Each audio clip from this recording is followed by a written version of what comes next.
9월의 황금빛 은행잎이 온 서울을 물들였다. 그 향긋한 가을바람은 축복의 붉은 비단처럼 나와 강태민의 결혼식장을 겹겹이 감싸고 있었다. 나는 서윤아, 후각의 의지에 살아가는 조향사다. 냄새에 대한 민감함은 뼛속까지 새겨져 있어 공기 중 일령의 미세한 향의 변화까지도 감지할 수 있다. 그리고 강태민, 내가 꼬박 1년을 사랑했고 이제 마침내 나의 남편이 된 남자. 그는 청송그룹의 유력한 후계자이자 온화하고 품이 있으며 단정한 눈매를 가진 사람이었다. 그의 몸에선 언제나 옅은 소나무 향이 났다. 그것은 그만이 가진 독특한 향기였다. 차분하고 깨끗한, 마치 겨울 햇살을 듬뿍 받은 소나무 같은 향. 그에게 다가갈 때마다 나는 늘 안정감을 느꼈다. 우리의 결혼은 누가 봐도 완벽한 한 쌍의 결합이었다. 서씨 집안이 재벌가는 아니었지만 향료 사업을 하여 집안은 유복했고 예단도 두둑이 챙겨주셨다. 강남의 최고급 오피스텔 한 채, 외제 스포츠카 한 대, 그리고 부모님이 평생 모으신 비자금까지 모두 내가 시집가서도 어깨 펴고 살기를 바라는 마음에서였다. 결혼식은 밤늦게서야 끝이 났다. 마지막 하객들까지 배웅하고 나와 강태민은 우리의 신혼집으로 돌아왔다. 그곳은 한강이 내려다 보이는 고급 대형 아파트로 내가 좋아하는 미니멀하고 세련된 스타일로 꾸며져 있었다.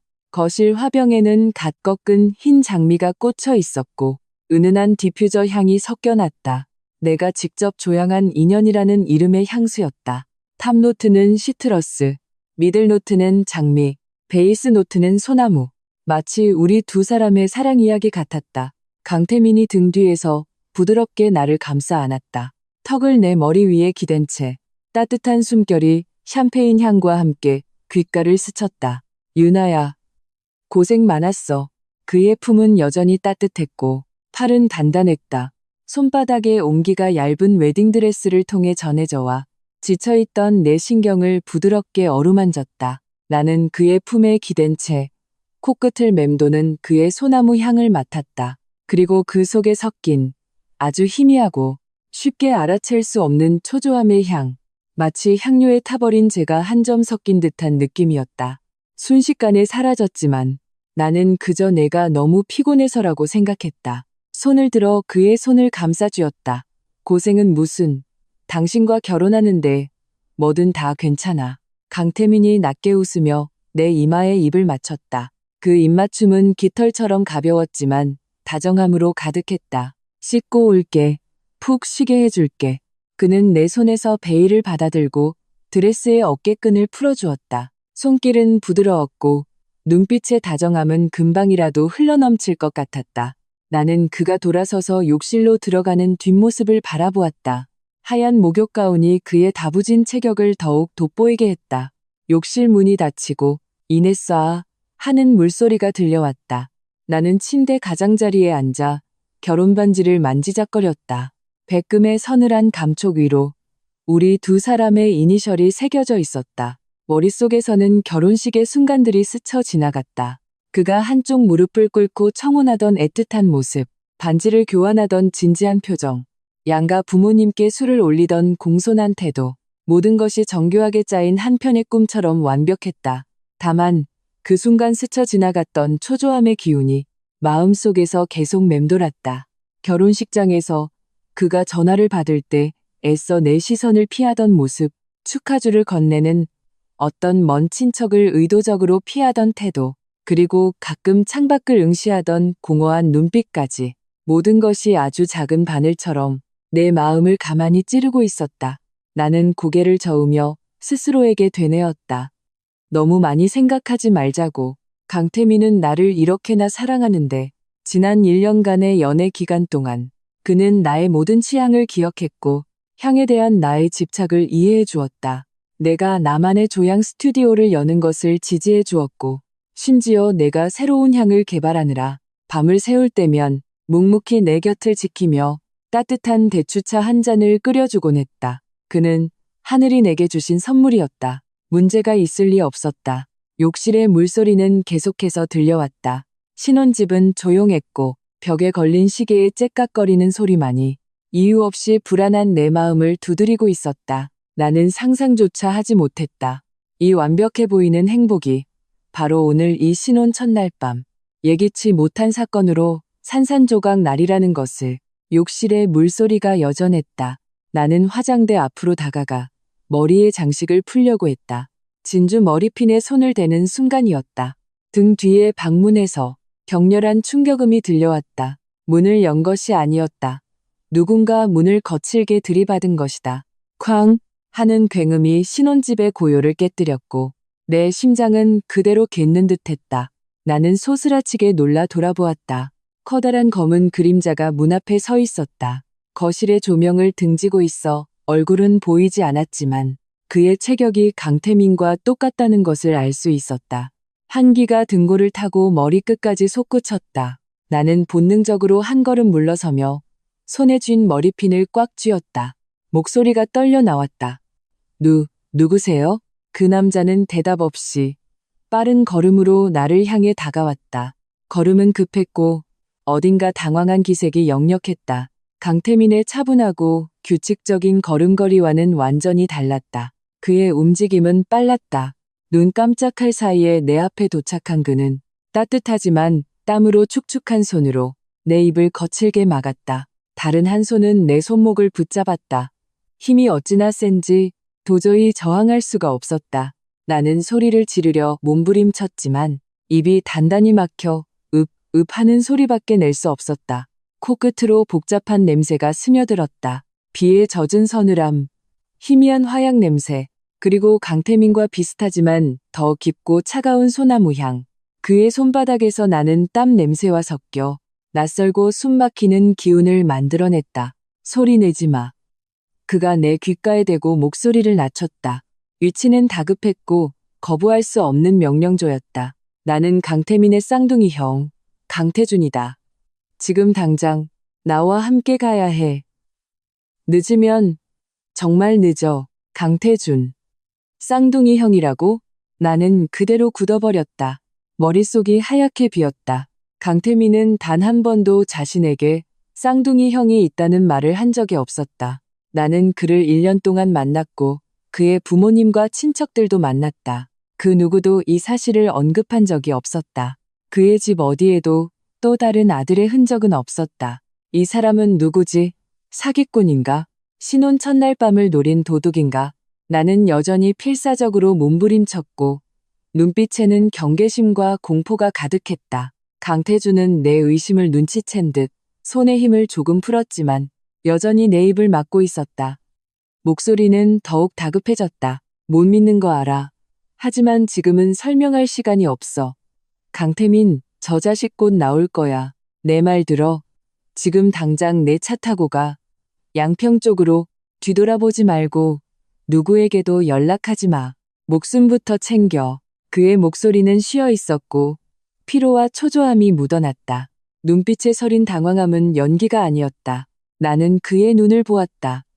불빛 아래 그것은 강태민과 똑 닮은 눈동자였지만 강태민의 부드러움 대신 날카로움과 세상 풍파에 찌든 듯한 깊이가 있었다. 마치 비바람에 거칠게 깎인 흑요석 같았다.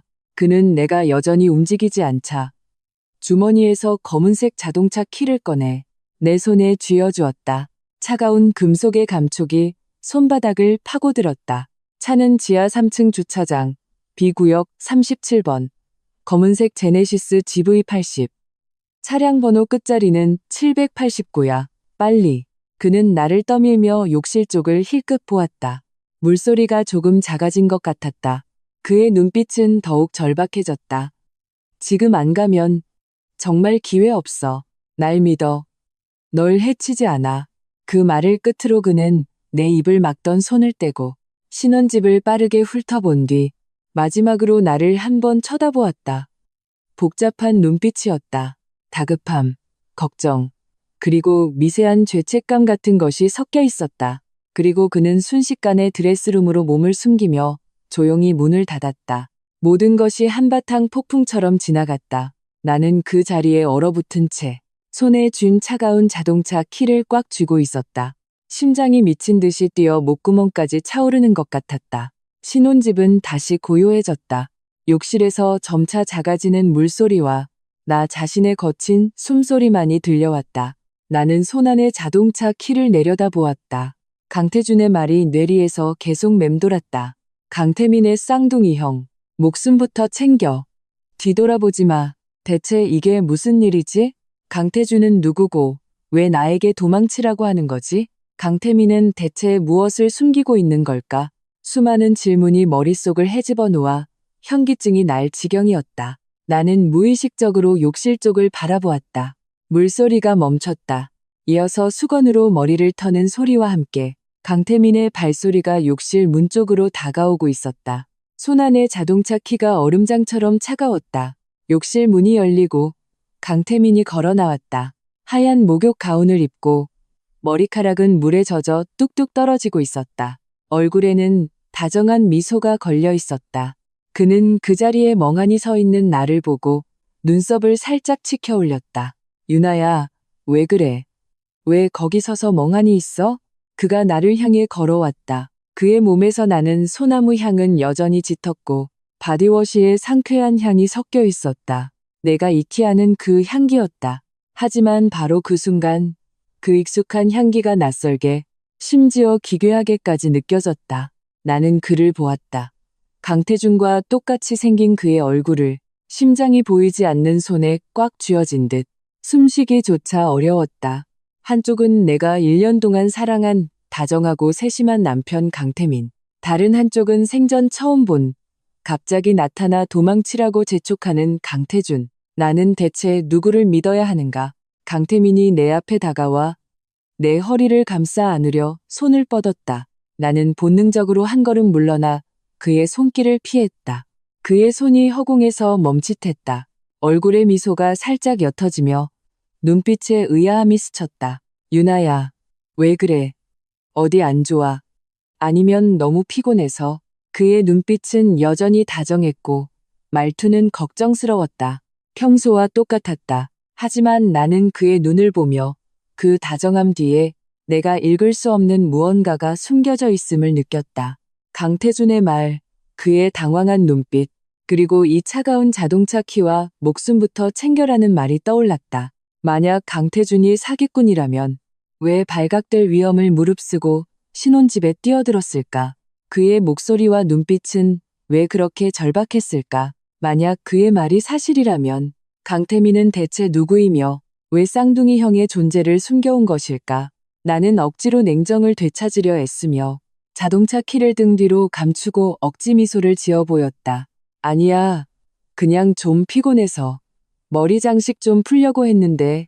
강태민이 웃으며 내 이마에 잔머리를 쓸어 넘겨주었다. 그의 손가락 끝은 여전히 따뜻했지만 내 몸은 소스라치게 떨렸다. 내가 도와줄게. 그는 화장대 위에 클렌징 티슈를 집어들어 내 화장을 지워주려 했다. 동작은 여전히 부드러웠다. 나는 그의 옆모습, 진지한 표정을 보면서도 머릿속에서는 강태준이 뛰어들어왔던 장면과 그의 다급한 목소리가 계속해서 재생되었다. 욕실 물소리가 멈췄고 강태민은 나왔다. 강태준은 아직 드레스룸에 숨어 있다. 만약 발각된다면 상상조차 하기 싫었다. 더 중요한 것은 강태준이 늦으면 기회가 없다고 했다는 점이다. 그는 대체 무엇을 두려워하는 것일까? 강태민? 아니면 다른 무언가? 심장 박동이 점점 더 빨라졌다. 머릿속에서 두 개의 목소리가 싸우고 있었다. 강태민은 널 그렇게 사랑하는데 해칠 리가 없어. 강태준은 사기꾼이야. 믿지 마. 아니야. 강태준이 널 속일 이유가 없어. 목숨을 걸고 널 내보내려는 데는 분명 위험이 도사리고 있는 거야. 강태민이 내 귀걸이를 풀어주었다. 동작은 부드러웠다. 앞으로는 이렇게 무거운 건 하지 마. 힘들잖아. 그의 말은 여전히 다정했지만 나는 온몸이 얼어붙는 것 같았다. 코끝에서 다시 그 희미한 초조함의 향이 전보다 더 짙게 느껴지는 듯했다. 나는 화장대 거울을 보았다. 거울 속에는 나와 강태민의 모습이 비치고 있었다. 그가 내 뒤에 서서 머리핀을 풀어주고 있었다. 그런데 나는 거울을 통해 보았다. 그의 시선이 무심결에 드레스룸 쪽을 향하는 것을. 그 눈빛에는 미세한 경계심이 서려 있었다. 그 순간 내 마음의 저울은 완전히 기울었다. 강태준은 거짓말을 한 게 아니었다. 이곳은 분명 위험하다. 나는 심호흡을 하며 최대한 평정심을 유지하려 했었다. 고개를 돌려 강태민을 보며 미안한 표정을 지었다. 태민 씨, 나 갑자기 목이 너무 말라. 미지근한 물 한 잔만 주방에서 가져다 줄 수 있을까? 강태민은 잠시 멈칫하더니 이내 미소 지었다. 그래, 알았어. 기다려, 금방 가져올게. 그는 손에 들고 있던 머리핀을 내려놓고 주방 쪽으로 걸어갔다. 그의 뒷모습이 문 밖으로 사라지는 것을 확인하자마자 나는 조마조마하던 마음을 겨우 진정시켰다. 단 1초도 지체할 수 없었다. 손에 쥔 자동차 키를 꽉 쥐고 신혼집 현관으로 빠르게 걸어갔다. 소리가 나지 않도록 발걸음을 최대한 가볍게 했다. 현관에 도착해 드레스룸 쪽을 한번 돌아보았다. 마음속으로 고마워요라고 되뇌었다. 그리고 조용히 현관문을 열고 밖으로 몸을 날렸다. 뒤돌아서 문을 닫았다. 모든 과정이 망설임 없이 물 흐르듯 이루어졌다. 신혼집을 빠져나오자 복도의 창백한 조명이 벽에 붙은 붉은 빛, 자를 비추며 유난히 섬뜩하게 느껴졌다. 나는 엘리베이터로 달려가 버튼을 눌렀다. 손가락 끝이 여전히 떨리고 있었다. 엘리베이터 문이 열리자 나는 안으로 뛰어들어가 지하 주차장 버튼을 눌렀다. 엘리베이터 벽에 기댄 채 가쁜 숨을 몰아쉬었다. 심장은 여전히 미친 듯이 뛰고 있었다. 내 선택이 옳은 것이었는지, 앞으로 나를 기다리는 것이 무엇인지 알 수 없었다. 내가 아는 것은 단 하나. 강태준의 말, 강태민의 경계심 어린 눈빛, 그리고 내 마음속 깊은 곳에서 울리는 불안감이 모두 한 곳을 가리키고 있다는 것. 가야 해. 지금 당장. 엘리베이터가 빠르게 하강했다. 숫자가 하나씩 바뀌는 동안 내 심장은 목구멍까지 차오르는 듯했다. 띵 소리와 함께 문이 열리자 지하 주차장에 차가운 공기가 확 끼쳐왔다. 기름 냄새와 축축한 곰팡이 냄새가 섞여 있어 온몸에 소름이 돋았다. 나는 자동차 키를 꽉 쥐고 강태준이 말한 B구역을 향해 빠르게 걸었다. 주차장은 조용했고 드문드문 켜진 조명만이 기괴한 그림자를 만들어내며 음산한 분위기를 자아냈다. 나는 뒤돌아볼 용기도, 발걸음을 늦출 용기도 없었다. 마치 등 뒤에서 무언가가 나를 쫓아오는 듯한 느낌에 온몸의 털이 곤두섰다. 곧 B구역 37번 주차 공간을 찾았다. 그곳에는 검은색 제네시스 GV80 한 대가 서 있었다. 단단해 보이는 차체, 그리고 차량 번호 끝자리는 역시 789였다. 나는 차 옆으로 다가가 키의 버튼을 눌렀다. 딸칵 소리와 함께 차 문이 열렸다. 나는 운전석 문을 열고 몸을 싣고는 서둘러 문을 잠갔다. 그제야 겨우 한숨을 돌릴 수 있었다. 차 안은 깨끗했고 옅은 민트 향이 났다. 강태준의 몸에서 나던 냄새와 조금 비슷했다. 나는 허둥지둥 시동을 걸었다. 손이 떨려 핸들을 제대로 잡기조차 힘들었다. 차가 우웅하는 소리와 함께 깨어나 천천히 주차 공간을 빠져나왔다. 나는 강태준이 말한 양평 쪽으로 가지 않았다. 대신 친정이 있는 방향으로 차를 몰았다. 양평은 낯선 곳이다. 강태준의 말이 사실인지 혹은 그곳이 또 다른 함정일지 알 수 없었다. 하지만 친정에는 부모님이 계시고 내가 익숙한 환경이 있다. 그곳이야말로 지금 내가 가장 안전하다고 느낄 수 있는 곳이었다. 차가 지하 주차장을 빠져나오자 밤바람이 얼굴을 때렸다. 가을의 향기가 섞여 있었지만 그저 차갑게만 느껴졌다. 도로는 텅 비어 있었고 가로등만이 하나씩 뒤로 스쳐 지나갔다. 마치 길가에 서 있는 유령들처럼 나는 엑셀을 밟았다. 차는 점점 더 빨라졌다. 창밖에 나무 그림자가 괴물처럼 꿈틀거리며 차창에 비쳤고 나는 온갖 끔찍한 상상에 사로잡혔다. 강태민과 사랑을 나누던 순간들, 그의 다정함, 그의 세심함, 그가 나를 위해 해주었던 모든 것들이 떠올랐다. 그 모든 것이 거짓이었을까? 그는 대체 누구일까? 왜 나와 결혼하려 했을까? 강태준은 그의 쌍둥이 형이라고 했다. 그들 사이에는 대체 무슨 원한이 있는 걸까? 강태준이 나를 도망치게 한 것은 나를 구하기 위해서일까? 아니면 이용하기 위해서일까? 수많은 질문이 머릿속을 헤집어 놓아 머리가 터질 것 같았다. 주머니 속 핸드폰이 미친 듯이 진동하기 시작했다. 강태민이 거는 전화였다. 한 번, 또 한 번. 조용한 차 안에서 벨소리는 유난히 날카롭게 울렸다. 나는 받을 용기도, 끊을 용기도 없어. 그저 진동이 저절로 멈출 때까지 내버려 둘 수밖에 없었다.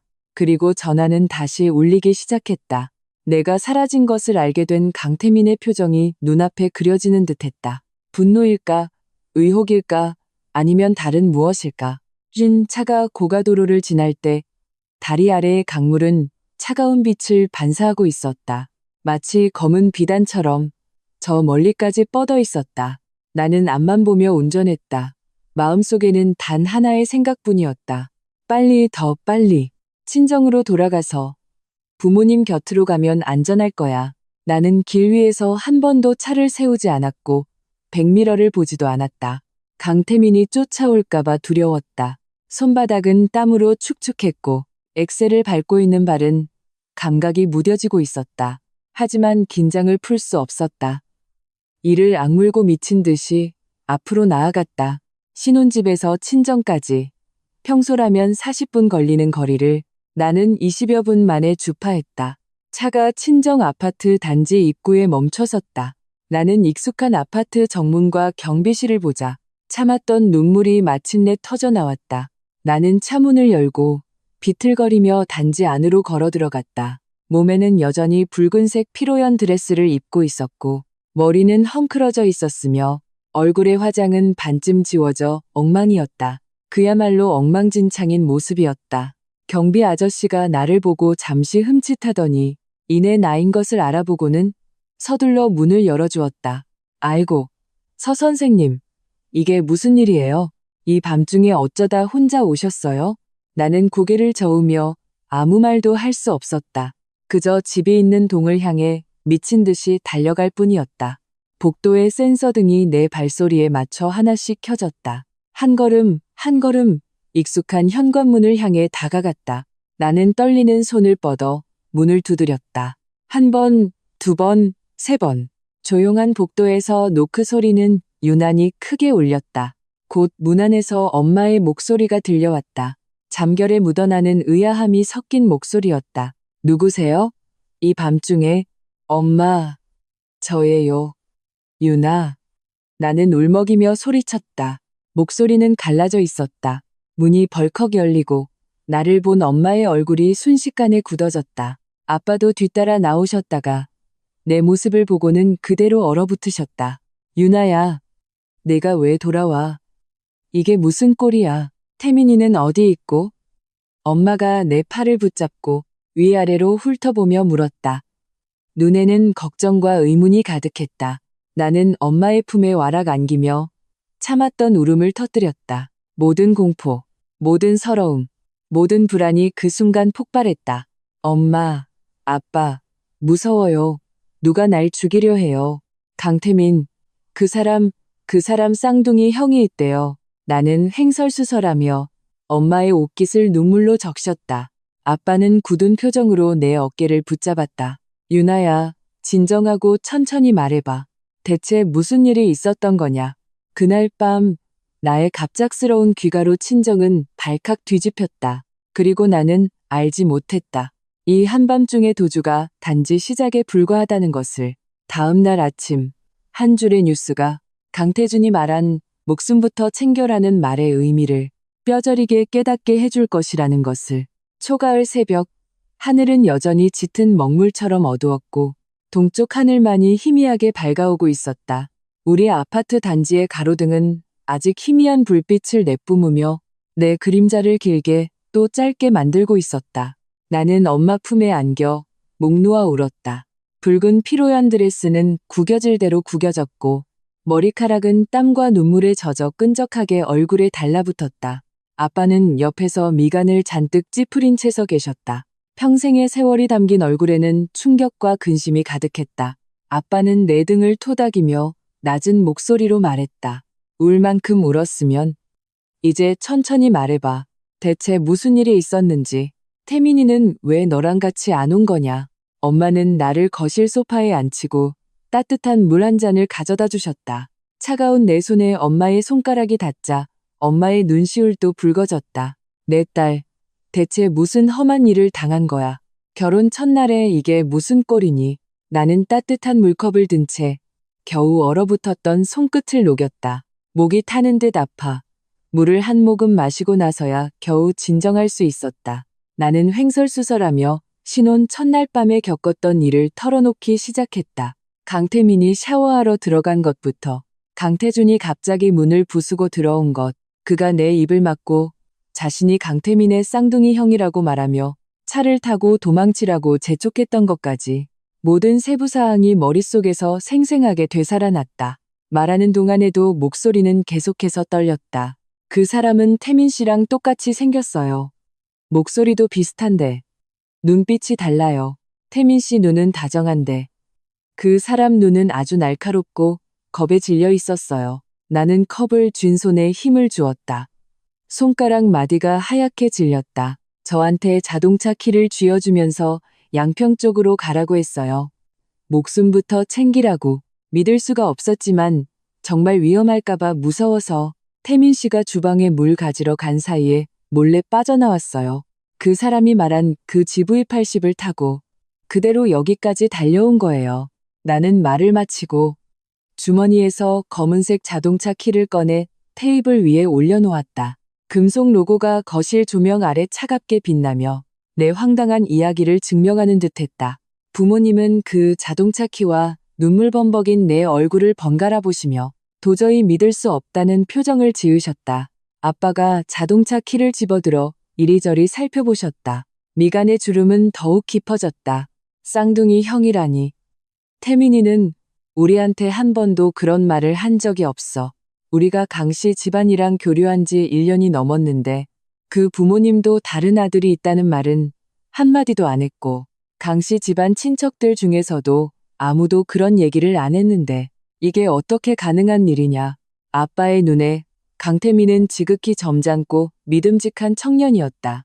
강씨 집안 역시 명망 있는 재벌가였고 가풍도 엄격했다. 만약 정말 쌍둥이 형이 있었다면 이렇게 철저하게 숨길 리가 없었다. 아빠는 차라리 내가 신혼 첫날 밤에 너무 긴장한 나머지 어떤 충격을 받아 환각을 보았다고 믿고 싶어 하시는 듯했다. 혹은 신혼 첫날 밤을 노린 사기꾼이 그런 거짓말을 꾸며냈다고 생각하시는 것 같았다. 네가 잘못 본 건 아니고? 아니면 누가 사칭한 거라든가. 태민이가 너한테 얼마나 잘해줬는데 어떻게 이런 일이 있겠어. 내가 너무 피곤해서 헛것을 본 걸지도 몰라. 아니에요, 아빠. 나는 다급하게 고개를 저었다. 눈물이 다시 쏟아졌다. 똑똑히 봤어요. 태민 씨랑 정말 똑같이 생겼다니까요. 눈가의 작은 점 위치까지 똑같았어요. 그 사람은 태민 씨 이름도 알고 있었고 우리 신혼집이 어딘지도 알았어요. 이게 어떻게 사칭이에요? 사기꾼이라면 왜 그렇게 위험하게 신혼집에 쳐들어와서 저보고 도망치라고 하겠어요? 엄마가 내 옆에 앉아 내 손을 꼭 잡아주셨다. 엄마는 아빠보다 나를 더 잘아셨다. 내가 어릴 때부터 꼼꼼하고 관찰력이 뛰어나다는 것을, 절대 이유 없이 이런 말을 할 아이가 아니라는 것을 아셨다. 더구나 신혼 첫날 밤에 혼자 친정으로 도망쳐와 이렇게 서럽게 울 리가 없었다. 여보, 애한테 그렇게 말하지 말아요. 엄마가 아빠를 쏘아보더니 다시 나를 돌아보았다. 눈에는 안쓰러움이 가득했다. 우리 유나는 거짓말할 애가 아니에요. 애가 이 정도로 겁에 질려서 밤중에 도망쳐 온 거면 분명히 무슨 큰일이 있었던 거예요. 태민이 그 아이가 겉으로는 다정해 보이지만 재벌가는 그 속이 얼마나 복잡한지 우리가 어떻게 다 알겠어요. 엄마의 말이 내 마음을 꿰뚫었다. 청송그룹은 국내 굴지의 대기업이고 강씨 집안은 복잡한 관계로 얽혀 있었다. 내가 강태민과 1년을 사귀는 동안 만났던 사람들은 모두 그가 보여주고 싶어하는 사람들이었고 그의 집안, 그의 과거에 대해 사실 나는 아는 것이 거의 없었다. 아빠는 침묵했다. 소파에 앉아 담배를 피우셨다. 자욱한 담배의 연기 속에서 아빠의 얼굴은 더욱 굳어갔다. 거실에는 침묵이 흘렀다.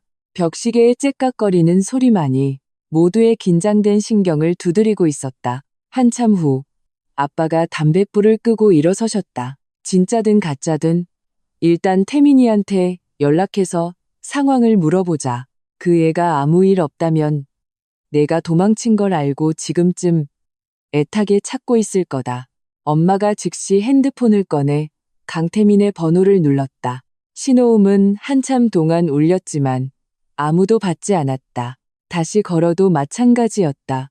내 심장이 쿵 하고 내려앉았다. 불길한 예감이 온몸을 감쌌다. 아빠도 핸드폰을 꺼내 강태민의 아버지에게 전화를 거셨다.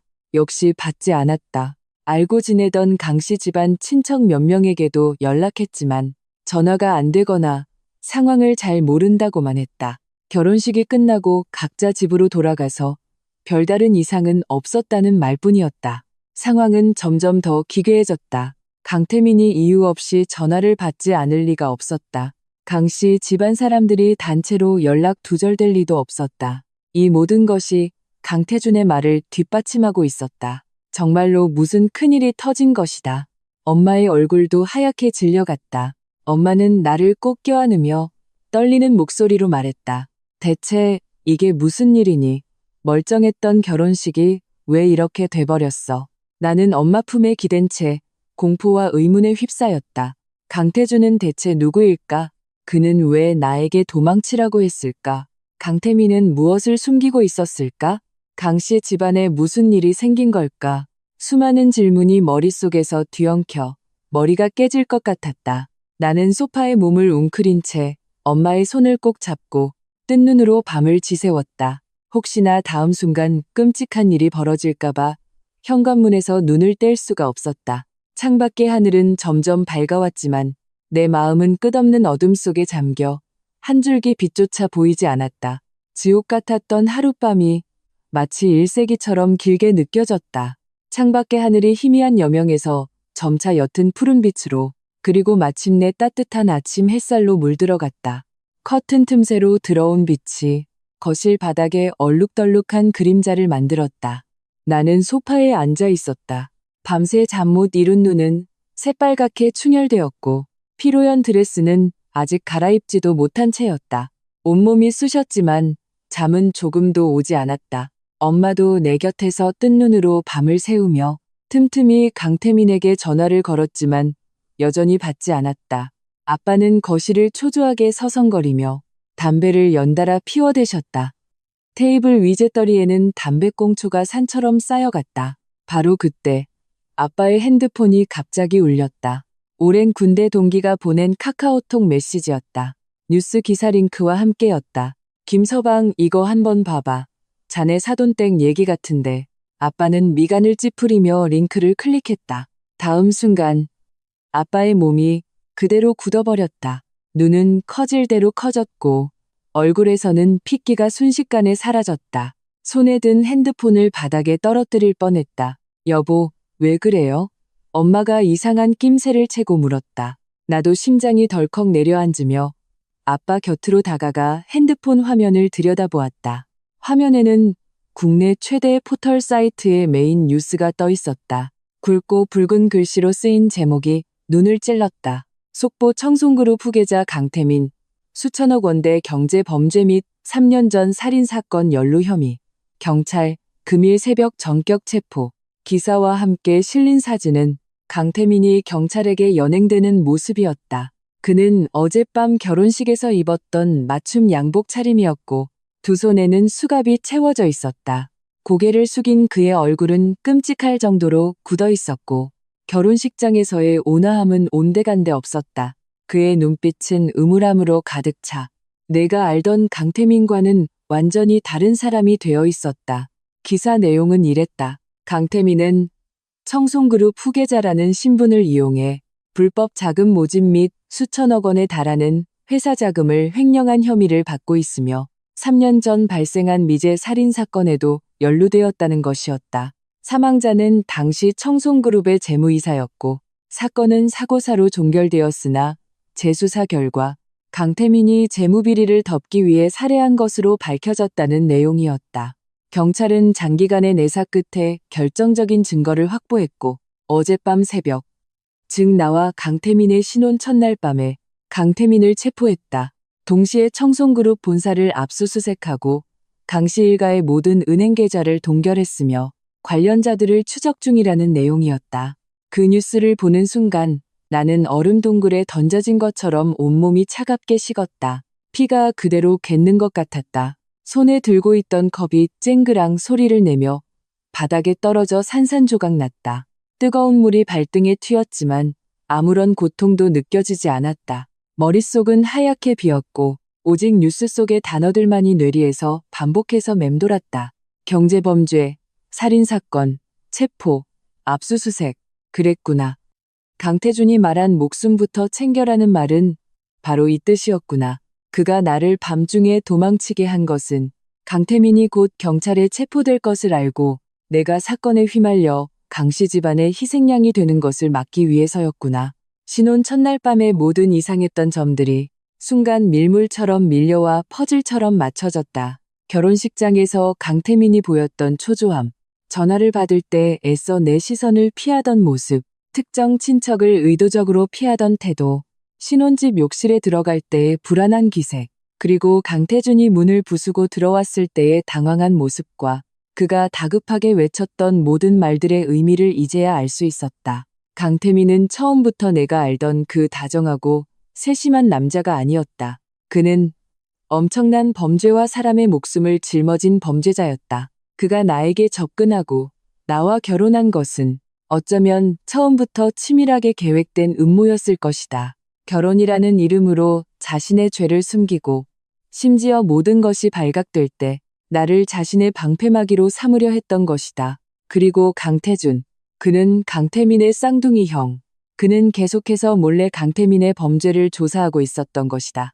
강태민이 가장 방심하고 있을 신혼 첫날 밤, 즉 경찰이 체포작전을 실행하는 바로 그 시간에 그는 신혼집에 뛰어들어 나를 탈출시켰다. 정말로 나를 구하기 위해서. 나는 소파에 주저앉았다. 눈물이 걷잡을 수 없이 흘러내렸다. 서러워서가 아니었다. 너무나도 두려웠기 때문이었다. 만약 내가 강태준의 말을 듣지 않고 밤중에 친정으로 도망치지 않았다면 지금쯤 나는 경찰에 연행되어 조사를 받고 강태민의 공범으로 몰려 사회적으로 매장당하고 다시는 회복할 수 없는 나락으로 떨어졌을 것이다. 엄마가 나를 부축했지만 엄마의 몸도 떨리고 있었다. 엄마는 뉴스 속 강태민의 모습을 보며 믿을 수 없다는 듯 중얼거렸다. 어떻게 이런 일이, 그렇게 착해 보이던 아이가 어떻게 범죄자의 살인까지. 아빠는 굳은 표정으로 아무 말도 하지 않았다. 아빠는 창가로 다가가 창밖의 아침 햇살을 바라보며 깊은 한숨을 내쉬었다. 아빠는 마침내 어젯밤 내가 했던 모든 말이 사실이었음을, 그리고 강태준이 왜 나를 밤중에 도망치게 했는지를 깨달으신 것이다. 그것은 정말로 목숨을 구하는 일이었다. 거실은 다시 죽음 같은 침묵에 잠겼다. 뉴스 앵커의 목소리만이 텅 빈 공간을 울리며 유난히 날카롭게 들렸다. 그때 내 핸드폰도 미친 듯이 울리기 시작했다. 카카오톡, 문자 메시지, 전화가 쉴 새 없이 쏟아져 들어왔다. 모두 친척과 친구들이 보낸 메시지였다. 무슨 일이냐고, 강태민의 일이 사실이냐고 묻는 내용이었다. 몇몇 언론사의 전화도 섞여 있었다. 상황에 대해 인터뷰를 하고 싶다는 것이었다. 나는 핸드폰 화면에 떠 있는 그 수많은 메시지들을 보며 이 상황이 너무나도 기가 막히다고 생각했다. 불과 어제 나는 모두가 부러워하는 사모님이었다. 잘생기고 부유한 청송그룹의 후계자와 결혼하여 성대한 결혼식을 올렸고 찬란한 미래가 눈앞에 펼쳐져 있었다. 하지만 오늘 나는 하루아침에 범죄자의 아내가 되어 세상의 입방아에 오르내리며 모두의 가십거리가 되었다. 이 결혼은 처음부터 치밀하게 계획된 사기극이었다. 그리고 나는 그 속에서 가장 어리석은 피해자였다. 강태민이 만들어낸 달콤한 꿈속에 빠져 있다가 신혼 첫날 밤이 되어서야 강태준의 손에 이끌려 현실로 내동댕이 쳐졌다. 산산조각이 난 채로 아침 햇살이 창백한 내 얼굴 위로 쏟아졌다. 나는 소파에 앉아 핸드폰 속 뉴스를 바라보았다. 손가락은 얼음장처럼 차가웠고 온몸은 멈추지 않고 떨렸다. 강태민의 범죄에 대한 세부적인 내용들이 마치 날카로운 칼날처럼 내 심장을 후벼 파 고통스럽고도 소름 끼치게 만들었다. 냉정을 되찾은 후 나는 미친 듯이 강태민과의 지난 1년을 되짚어보기 시작했다.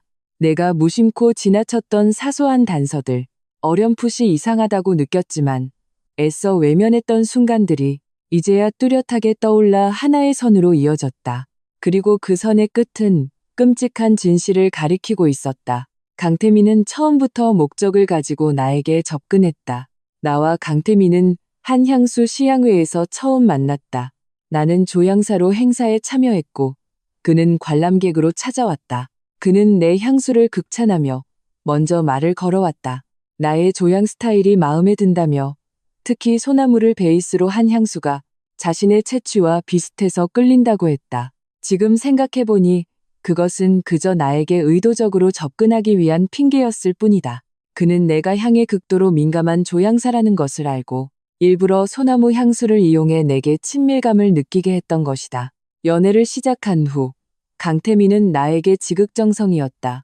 나의 모든 취향을 기억했고 향에 대한 나의 집착을 이해해 주었다. 나만의 조향 스튜디오를 열 때도 적극적으로 지지해 주었고 심지어 스튜디오 자금이 부족해 어려움을 겪을 때 몰래 내 계좌로 큰 돈을 보내주어 위기를 넘기게 해주었다. 나는 그것이 나를 사랑하는 증거라고 믿었다. 하지만 이제야 깨달았다.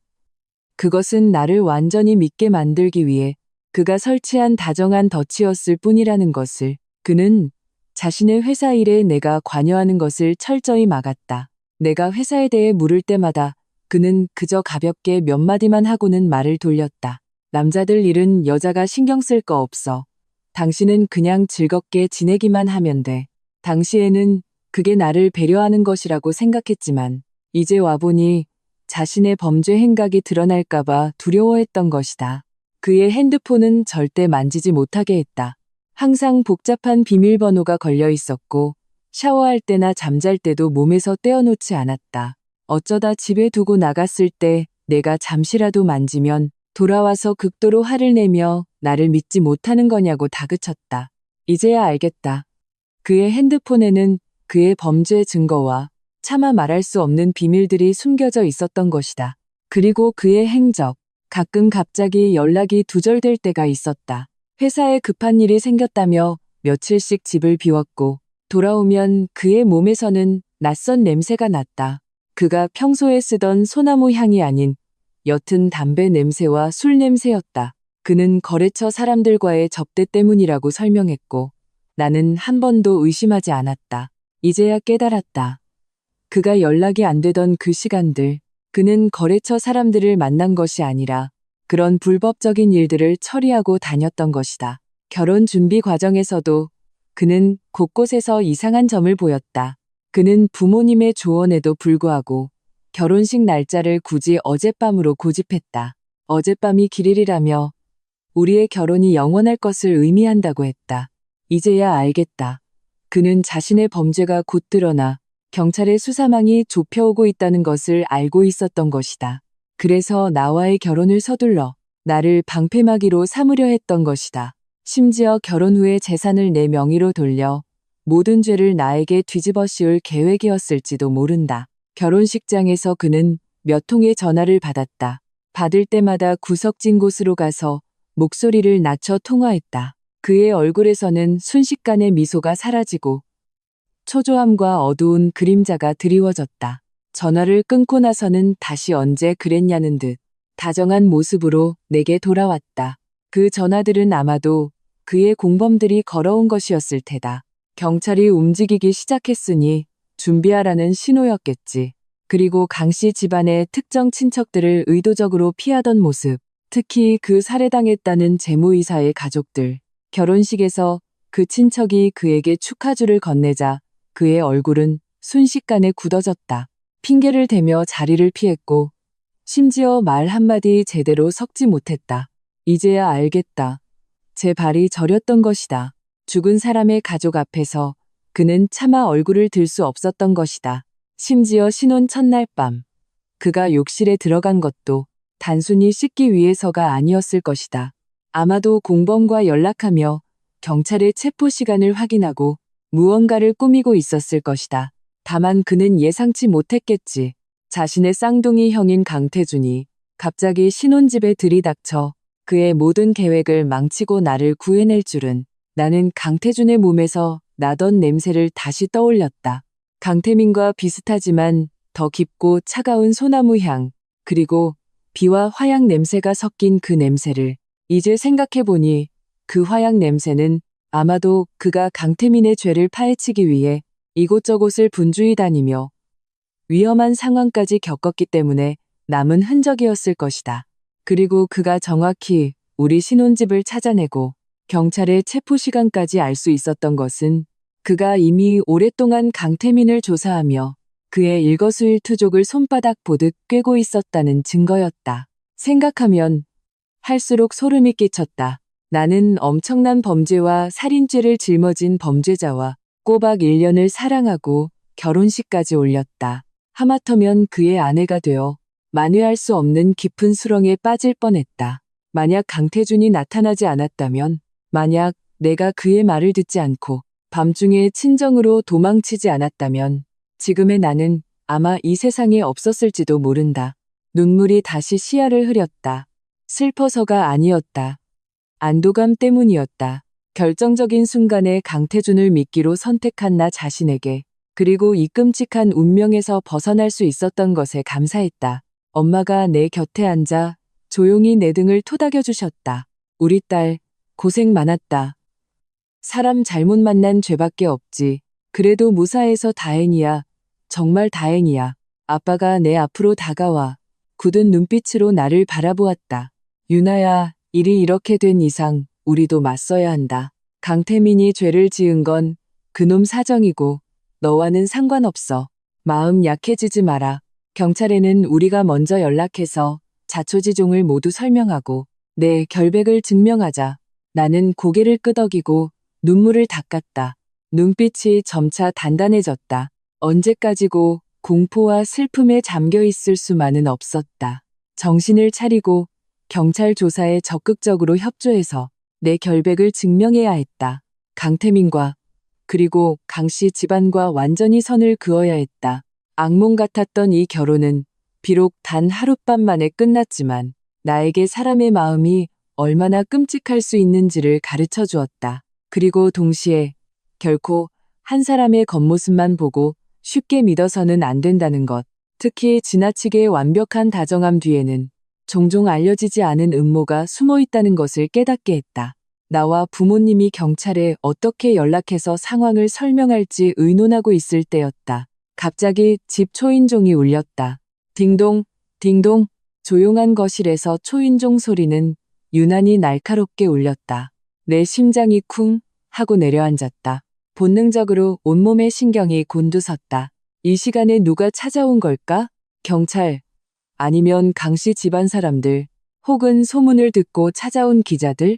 아빠가 현관으로 가셨고 나와 엄마는 소파에 앉아 긴장된 채로 현관문만 뚫어져라 쳐다보았다. 손바닥에 땀이 흥건했다. 문이 열렸다. 그리고 문 앞에 서 있는 사람을 보고 나는 그 자리에서 얼어붙었다. 강태준이었다. 그는 검은색의 편안한 캐주얼 차림이었고 머리는 조금 헝클어져 있었으며 얼굴에는 피곤한 기색이 역력했다. 눈 밑에는 옅은 다크서클이 내려와 밤새 한숨도 자지 못했음을 짐작게 했다. 그의 몸에서는 새벽 이슬과 옅은 담배 냄새가 섞여났다. 여전히 그 날카로운 눈매였지만 신혼 첫날 밤의 당황스러움 대신 어딘가 평온함이 느껴졌다. 그를 보는 순간 내 마음속에 짓누르던 돌덩이 하나가 저절로 내려가는 듯했다. 아빠는 강태준을 보자 얼굴이 순식간에 굳어졌다. 아빠는 문을 가로막고 서서 경계심 가득한 눈빛으로 그를 쏘아보며 차가운 목소리로 물었다. 누구신데 남의 집에 함부로 찾아오십니까? 강태준은 아빠를 보고도 전혀 당황하지 않았다. 그는 가볍게 고개를 숙이며 정중하게 말했다. 아버님, 안녕하십니까? 저는 강태준이라고 합니다. 강태민의 쌍둥이 형이자 어젯밤 유나 씨를 도망치게 한 사람입니다. 유나 씨에게 몇 가지 드릴 말씀이 있어서 꼭 설명해야 할 일들이 있어서 찾아왔습니다. 엄마도 현관으로 다가와 강태준을 보았다. 강태민과 똑같이 생긴 그 얼굴을 보자 엄마의 마음도 복잡해지는 듯했다. 어젯밤 그가 나를 구해준 것에 대한 감사함과 동시에 그가 결국 강씨 집안 사람이고 강태민의 쌍둥이 형제라는 사실에 대한 경계심. 누가 그의 진짜 목적을 알 수 있겠는가? 우리가 당신을 어떻게 믿죠? 엄마가 경계 어린 말투로 물었다. 당신은 강태민과 쌍둥이 형제잖아요. 그 애가 그런 끔찍한 죄를 저질렀는데 지금 여기에 나타난 목적이 뭐예요? 두 분께서 저를 경계하시는 것 당연하다고 생각합니다. 강태준의 눈빛은 진솔했다. 그는 나를 바라보며 말했다. 하지만 약속드릴 수 있습니다. 저는 강태민과는 다릅니다. 이번에 온 것은 어떤 악의도 있어서가 아닙니다. 그저 유나 씨에게 모든 일의 진상을 말씀드리고 전후 사정을 알게 해드리고 싶어서입니다. 그리고 안심시켜 드리고 싶습니다. 제가 유나 씨의 결백을 증명할 겁니다.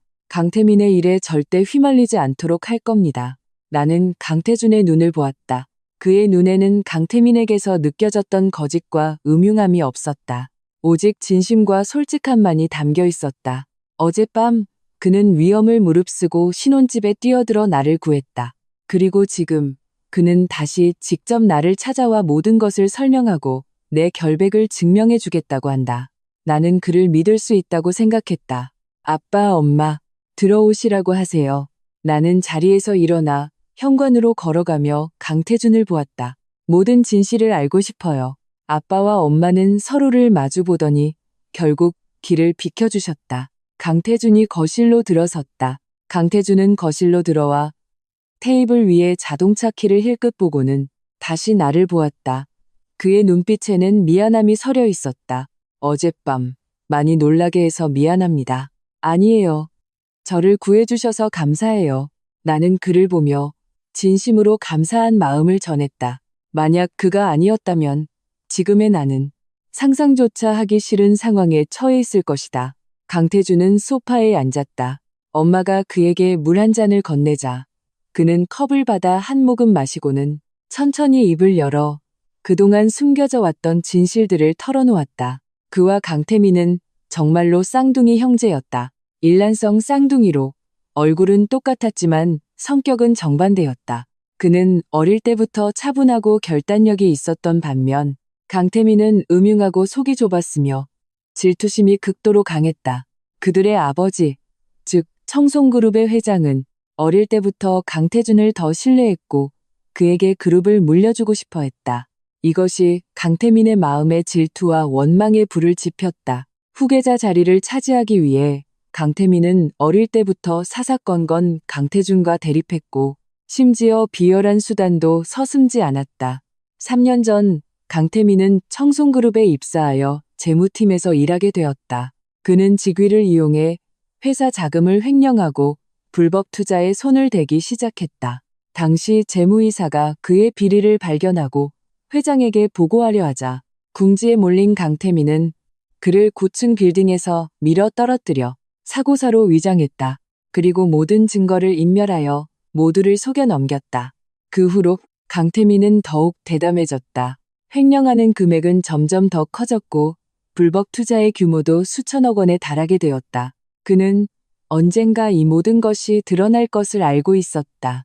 그래서 재산을 해외로 빼돌릴 계획을 세우고 심지어 결혼할 상대를 찾아 그녀를 자신의 방패막이로 삼으려 했다.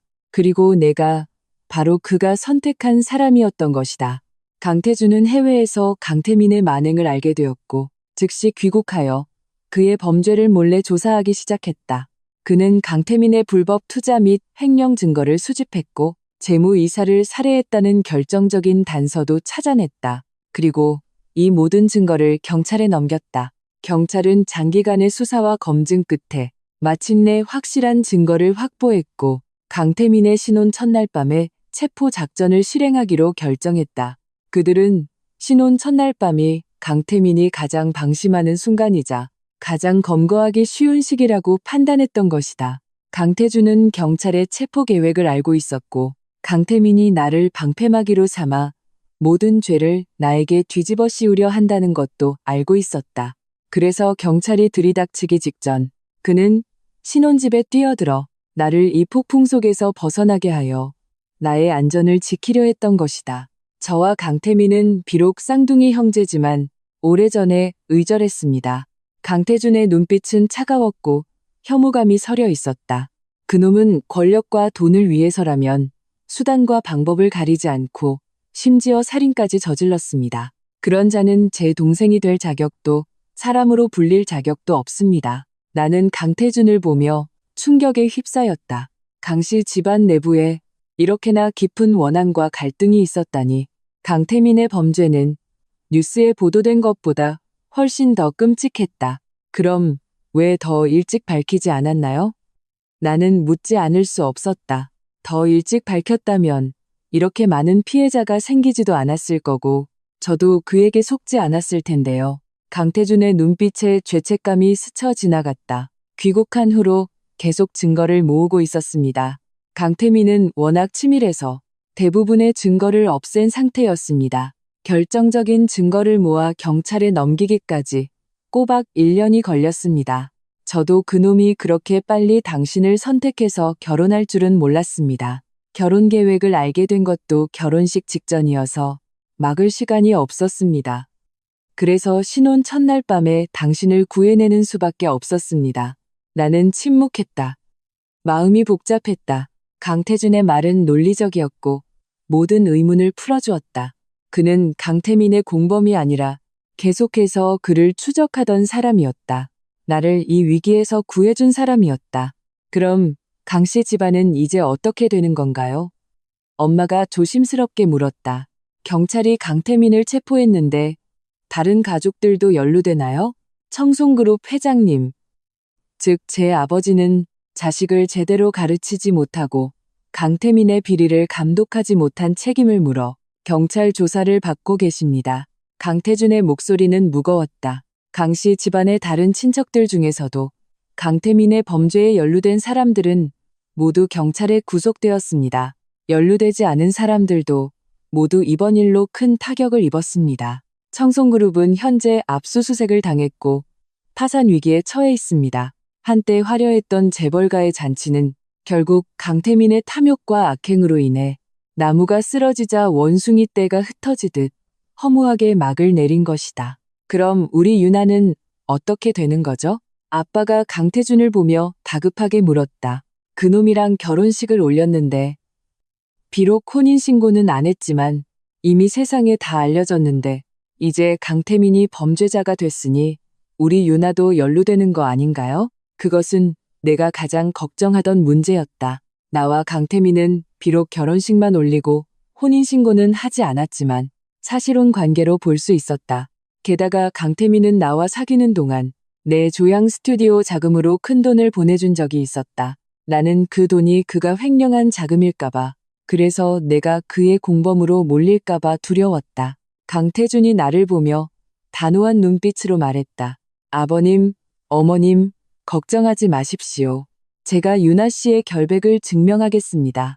유나 씨와 강태민의 일은 제가 모두 알고 있습니다.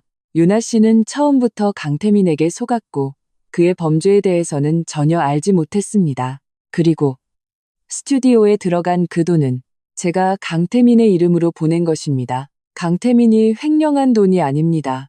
제게는 송금 기록과 증거가 모두 있습니다. 그 말을 듣는 순간 내 마음속에 돌덩이가 완전히 내려앉았다. 그랬구나. 내가 계속 강태민이 준 돈이라고 믿었던 그 돈이 사실은 강태준이 보낸 것이었구나.